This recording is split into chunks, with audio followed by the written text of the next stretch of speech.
इस वक्त की सबसे बड़ी खबर आई है। मिडिल ईस्ट में बढ़ते हुए युद्ध के बीच भारत के लिए एक बड़ी राहत की खबर सामने आई है।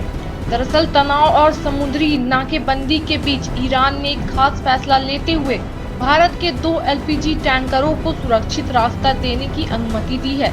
ये जहाज दुनिया के सबसे महत्वपूर्ण समुद्री मार्गों में से एक है। स्ट्रेट ऑफ हॉर्मोज से लेकर भारत की ओर बढ़ रहे हैं। यह वही समुद्री रास्ता है जिससे होकर दुनिया के करीब 20% तेल और गैस की सप्लाई गुजरती है। अगर यह रास्ता बंद हो जाए तो पूरी दुनिया में तेल और गैस की कीमतें आसमान छू सकती है। सूत्रों के मुताबिक भारत के एलपीजी कैरियर जहाज शिवालिक और नंदा देवी को इस संकट के बीच सुरक्षित गुजरने की अनुमति दी गई है।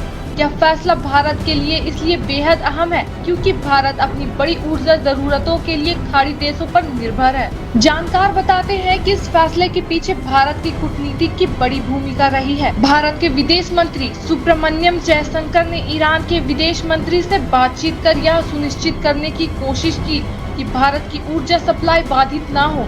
दरअसल मिडिल ईस्ट में जारी संघर्ष के कारण समुद्री यातायात लगभग ठप हो गया है और कई देशों के जहाज इस रास्ते से गुजरने से डर रहे हैं। ऐसे में भारत के जहाजों को मिली यह अनुमति एक बड़ी रणनीतिक राहत मानी जा रही है।